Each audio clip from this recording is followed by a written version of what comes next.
Mutiara Hikmah Official, menyingkap hikmah di balik sunnah.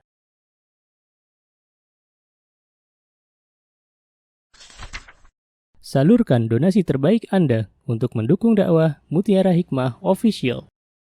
Mau haji yang gak pakai antri? Daftar sekarang, insya Allah 2024 berangkat. Gratis keberangkatan umroh sebelum haji. Dibersamai oleh Ustadz Hanan Yasir dan juga Ustazah Imro'atul Azizah.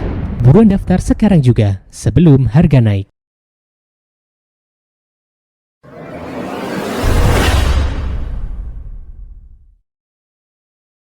Selanjutnya, Anda beralih lagi ke yang resen. Kak Tika, apakah sudah bisa menyampaikan pertanyaannya? Bismillahirrahmanirrahim, ada suaranya? Alhamdulillah sudah, Kak. Bismillahirrahmanirrahim. Assalamualaikum warahmatullahi wabarakatuh. Jazakillah khair Ustazah Ajijah dan juga Ustazah Muna. Masya Allah ya, materinya luar biasa buat saya pribadi. Berhubung yang tadi sudah sempat disinggung masalah takdir gitu ya. Kebetulan secara pribadi saya sendiri baru mengalami ditinggal suami walaupun memang baru 9 bulan dengan 4 anak.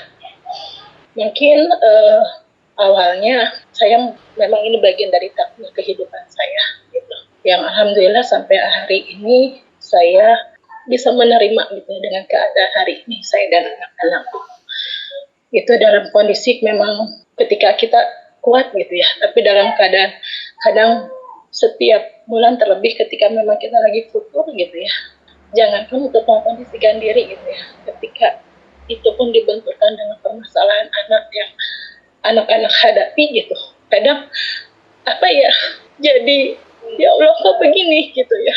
Jadi kadang untuk menguatkan diri itu agak Masya Allah gitu. Buat saya pribadi sampai kadang kemarin sempat terjadi kasus dengan anak yang akhirnya tadinya kita memang saya dan anak-anak dan keluarga gitu ya. Dulu memang yang introvert artinya yang memang senang berada di dalam rumah gitu ketika almarhum suami masih ada gitu. Justru sekarang adalah ketika saya kemarin dengan permasalahan anak yang ada, akhirnya saya justru anak-anak saya tarik, udah deh nggak usah keluar gitu ya, karena memang dihadapkan dengan keadaan kami yang hari ini yang kadang itu ketika seputus saya harus bagaimana gitu kan ya, kadang sampai ya gitu Ustazah, ya Allah kok begini gitu, walaupun kadang ketika lagi naik, oh iya ini tuh bagian dari takdir, saya harus bisa menerima, saya harus ikhlas gitu ya dengan anak-anak. Hanya memang ya gitu, bagaimana cara saya untuk mengkondisikan diri gitu dalam keadaan futur yang memang Masya Allah gitu, terlebih dibenturkan dengan keadaan anak-anak. Kadang sampai ya gitu Ustazah, saya ya seperti itu aja. Mungkin ke bawah emosi. Assalamualaikum warahmatullahi wabarakatuh. Barakallahu fiik Mbak Tika. Semoga Allah Subhanahu wa taala kuatkan Mbak Tika dengan anak-anak dalam menjalani kehidupan ini, karena sejatinya hidup adalah perjalanan menuju kematian dan kita tinggal menunggu kapan diwafatkan oleh Allah Subhanahu wa taala. Setiap kita. Setiap yang hidup pasti akan menemui yang namanya kematian. Sekeras apapun kita berusaha, sejauh apapun kita melangkah, setinggi apapun kita terbang menggapai angkasa, maka kita tetap berada dalam antrian yang sama, yaitu menunggu ajal tiba. Suami Mbak Tika sudah lebih dulu menghadap Allah Subhanahu wa taala dan meninggalkan kenangan yang indah bagi istri dan anak-anaknya. Maka kita yang hidup sepatutnya yang pertama kali kita lakukan adalah doakan orang-orang yang sudah meninggal. Tetap motivasi anak-anak Mbak Tika untuk mendoakan ayahanda tercinta. Karena doa anak-anak yang salih dan salihah itu akan sampai kepada orang tuanya yang meninggal dunia. Jadi di antara bakti seorang anak ketika sudah ditinggal wafat oleh orang tuanya adalah mendoakannya. Bagi siapapun yang hari ini sudah tidak bisa bersua dengan orang tua sudah mendahului kita untuk menghadap Allah, maka teruslah berdoa. Berikan doa-doa terbaik kita untuk mereka. Ya. Kemudian ketika kita subhanallah diuji oleh Allah dengan diwafatkan terlebih dahulu suami ya, dan kita tahu bahwa yang namanya kepergian seorang suami itu adalah sesuatu yang menyedihkan bagi pasangan yang ditinggalnya. Ya, subhanallah. Maka bersedih boleh, tapi tidak terlalu lama kita bersedih. Karena ketika kita terlalu lama bersedih dan terus-menerus bersedih, maka itu adalah bagian dari godaan syaitan. Ya.